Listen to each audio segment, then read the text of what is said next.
Eu falo agora sobre questões que são importantes para o produtor rural e que foi aguardado essa discussão, um debate mais amplo durante muito tempo. Eu estou falando de temas como Fundo Rural. Para falar a respeito deste assunto, eu vou conversar com o Jefferson Rocha. Ele é advogado, ele é diretor jurídico também do Andaterra e vai conversar conosco pela internet. Ele está em Florianópolis, em Santa Catarina, e fala conosco aqui no Agricultura BR. Jefferson, obrigado pela sua participação mais uma vez aqui no canal do Boi, no Agricultura BR. E Jefferson, a questão do Fundo Rural tem sido uma luta para os produtores que estão com essa questão a ser resolvida, um motivo de preocupação, uma limitação para conseguir recursos, para conseguir financiamento. O que andou em 2019, que pelo menos o debate ficou mais amplo e a penetração desse tema ficou um pouco mais clara? Boa tarde. Boa tarde, Fabiano. Muito boa tarde a todos que nos assistem. Você resumiu bem, o ano de 2019 foi um ano de intenso debate. E em relação a esta temática Fundo Rural, que eu reputo ser hoje um dos principais temas de discussão do agro junto com o endividamento, o Fundo Rural avançou muito em 2019. Primeiro, nós iniciamos o ano com uma audiência pública lá na Câmara dos Deputados, a pedido do deputado Jerônimo Gergen, na Comissão da Agricultura, e a partir dessa audiência pública nós traçamos alguns objetivos para o ano 2019. O primeiro deles era solver tecnicamente todos os embaraços, todos os empeços que haviam sido colocados em relação à lei de responsabilidade fiscal. Então, nosso objetivo era, junto à equipe econômica, Receita Federal, Ministério da Economia, encontrar uma solução dentro da legalidade, dentro da lei de responsabilidade fiscal, para a remissão do passivo do Fundo Rural. Para e passo, nós também traçamos o objetivo, avançar na questão primordial em relação ao Fundo Rural, que é voltar lá no passado, lá em 2017, e descobrir as razões desta guinada jurisprudencial injustificada que a Suprema Corte tomou. Portanto, tínhamos aí, lá desde o início do ano, traçando uma meta que era chegar até o final de 2019 com a instalação de um PFC, de uma mini CPI do Fundo Rural. E isso avançou muito. No primeiro momento, foram várias reuniões no Ministério da Economia, na Receita Federal, até que, tecnicamente, nós tivéssemos eliminado todos esses embaraços. Culminamos, então, no final do ano agora, com uma reunião com o ministro Paulo Guedes, aonde encontramos, sim, uma solução dentro do ordenamento jurídico e que não impacte o orçamento. Para vocês terem uma ideia, alguns números foram falados do Fundo Rural. Primeiro 15, depois 10, depois 40 bilhões de reais. E não é nada disso.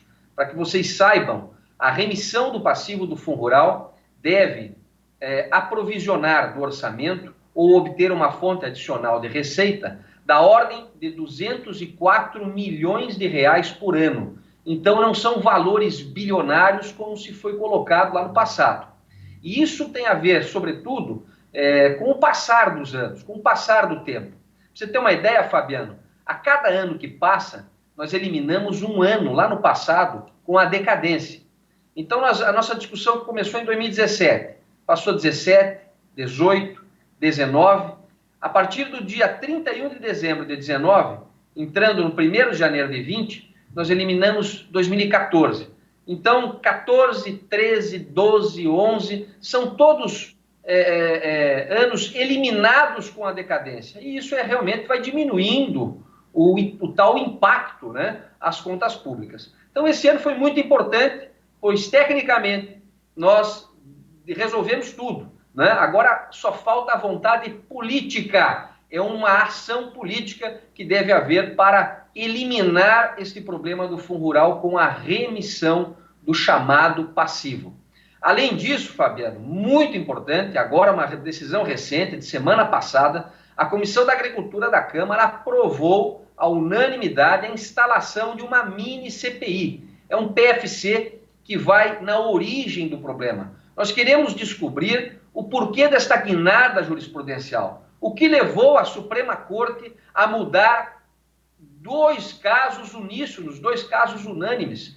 Uma jurisprudência de uma década que havia nos dito que o tributo era inconstitucional, que havia indicado a todos os produtores a não recolher mais a exação FUNRURAL sobre receita bruta. Então isso tem que ser investigado, isso precisa ser melhor elucidado. Nós precisamos realmente fazer com que esta CPI ande e revele a todo o Brasil os bastidores do FUNRURAL. Quais foram os interesses que levaram a esta guinada na jurisprudência lá no STF, né? Os atores políticos que estiveram envolvidos, fazendo pressão lá no Supremo, quais as grandes adquirentes que usaram créditos podres de prejuízo fiscal e de CSLL com a Lei 13.606, altamente beneficiadas com a constitucionalidade do FUNRURAL, porque embolsaram dinheiro do produtor rural quando era descontado no momento da comercialização, e pagaram para a União em créditos podres, créditos que elas não conseguiam utilizar, CSLL e prejuízo fiscal. Então isso tudo é uma caixa preta que tem que ser revelada, que tem que ser aberta, né? Não basta resolver o problema do FUNRURAL, esse passivo inventado. Nós queremos saber o que levou a essa guinada jurisprudencial e a essas forças ocultas que estiveram por detrás daquele julgamento absurdo, né, em março de 2017. Então, resumidamente, Fabiano, o FUNRURAL avançou e avançou muito.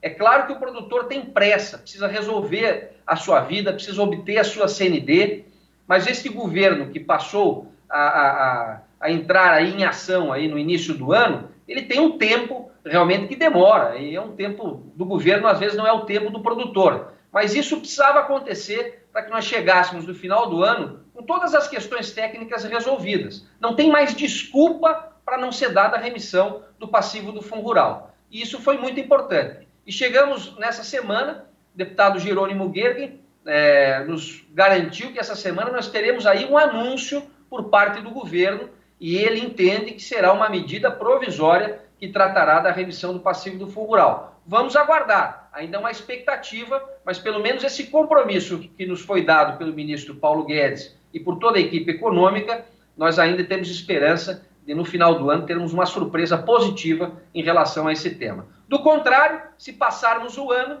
né, passando 31 de dezembro, a gente elimina o ano inteiro de 2014 com a decadência. Aí teríamos mais 15, 16 e 17 para eliminar, parte de 17 para eliminar, reduzindo significativamente esse chamado passivo. Então, é um assunto muito importante, é uma pauta prioritária e a Andaterra e o Movimento Brasil Verde e Amarelo e todas as entidades do agro vão estar atentos a esse tema a partir do próximo ano, não tenha dúvida, se é que ele estará lá para ser resolvido.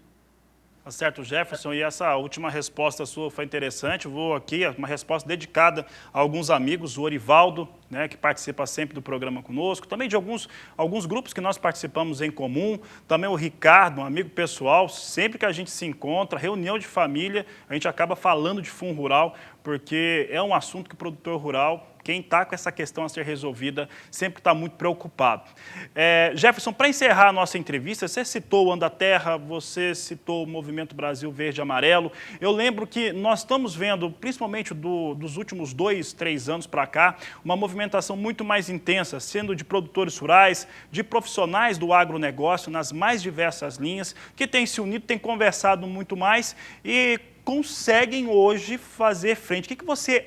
Como que você avalia esse momento? Deve estar acontecendo em outros setores, sem dúvida também, mas o agronegócio é inédito. Os últimos 2, 3 anos é marcado por organização. Como é que você avalia esse momento? Isso mesmo, Fabiano. Eu acho que é um despertar da importância do nosso segmento. O produtor passa a ter mais esclarecimento sobre a função que exerce. Hoje nós somos, no Brasil, pouco mais de 5 milhões de proprietários rurais, de donos dos meios de produção. Alimentamos 1,5 bilhão de pessoas no mundo. Olha a importância que tem o nosso segmento, olha a importância que tem o produtor rural brasileiro. E nós passamos a perceber que aquelas movimentações que aconteciam lá em Brasília sempre chegavam para o produtor com uma outra história, né? Passavam uma situação que muitas vezes não refletia com a verdade. Esse ano, por exemplo, para você ter uma ideia, Fabiano, nosso movimento lá, Brasil Verde e Amarelo, que foi deflagrado lá na Agro Brasília, que na verdade é uma união, é um movimento de várias entidades do agro, e entidades novas do agro, como é o caso da Andaterra, com o pensamento de, primeiro, ajudar nas reformas que o Brasil precisa. Conseguimos aprovar a reforma previdenciária, conseguimos aprovar o pacote anticrime, deflagramos uma campanha publicitária em torno desse pacote anticrime que tomou conta do país, incentivou inclusive outros segmentos da sociedade civil. Né? Em relação à reforma da Previdência, nós evitamos, Fabiano, lá na Câmara, a taxação das exportações do agro. Queriam fazer conosco o mesmo que fizeram ontem com a Argentina, com as retenções, e dizendo para todos que isso seria bom, né? Que o produtor não ia pagar porque já paga. Ora, uma conversa afiada. Então nós passamos a entender um pouco mais do processo legislativo e a participar mais da vida política. Esse é o grande desafio que talvez essa nova conjuntura política brasileira nos exige. Não basta que nós escolhemos os nossos representantes lá em Brasília. Nós temos que atuar junto deles, cobrando, fiscalizando, participando, dando ideias e, sobretudo, o produtor rural tem que, como a gente sempre vem dizendo, né? A gente faz muito bem da porteira para dentro, dominamos toda a técnica agrícola e da porteira para fora, que é esse desafio novo que se nos apresenta, nós precisamos realmente enfrentá-lo e com organização nós vamos chegar lá. O Movimento Brasil Verde e Amarelo deu o exemplo de que, organizados, nós conseguimos atingir os nossos objetivos. Aprovamos 2 das principais reformas que o país precisa. Evitamos um mal enorme, que seria a taxação das exportações. A trava que queriam colocar na reforma da Previdência também em relação à remissão do passivo do Fundo Rural. E agora, em 2020, Fabiano, como nós já estamos comentando nos grupos, nós fizemos a nossa parte para o Brasil e para o governo, apoiando as reformas em 2019. E em 2020, nós queremos que o Brasil e o governo nos ajudem a resolver o problema do endividamento, a resolver o problema da segurança do campo, porque não é admissível que nós entremos em 2020 com produtores invadidos ainda, né, discutindo questão indígena e quilombola, que há décadas é um problema que não se resolve e precisa, à luz da Constituição e do direito de propriedade, ser resolvido definitivamente. E, é claro, as questões tributárias, como é o caso do Fundo Rural, como é o caso dessas taxações que estão indo para cima do produtor, não só no plano federal, como é o caso da taxação das exportações, mas, sobretudo, do aumento do ICM nos estados, como aqui em Santa Catarina, tentaram empurrar aí, goela abaixo, um aumento sobre os insumos agropecuários, que nós conseguimos derrubar esmagadoramente por 35-0 na Assembleia Legislativa. Mas tem o problema do FETAB no estado do Mato Grosso,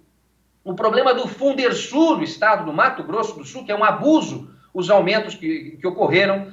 Agora, no Maranhão, acabei de receber uma notícia que o governador Flávio Dino quer instituir uma cobrança de 3% sobre a receita bruta da comercialização da soja, do milho. Ora, é um avanço do Estado exator sobre o patrimônio dos produtores rurais. Então, nós não vamos admitir que isso aconteça e, com organização, se todos os estados trabalharem unidos, nós ganhamos mais força para derrubar estes abusos, estas ilegalidades e essas arbitrariedades que estão acontecendo em relação ao produtor rural brasileiro.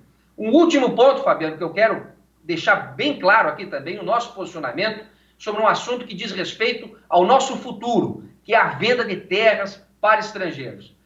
Estabelecemos aí uma grande conversação nesse ano a respeito disso e chegamos à conclusão de que, neste momento, não cabe a discussão deste projeto de lei que pretende entregar terras sem limite algum para o capital estrangeiro vir aqui, muitas vezes conglomerados, grandes organizações, dinheiros de ditaduras lá de fora para comprar terra. Isso nós não vamos admitir.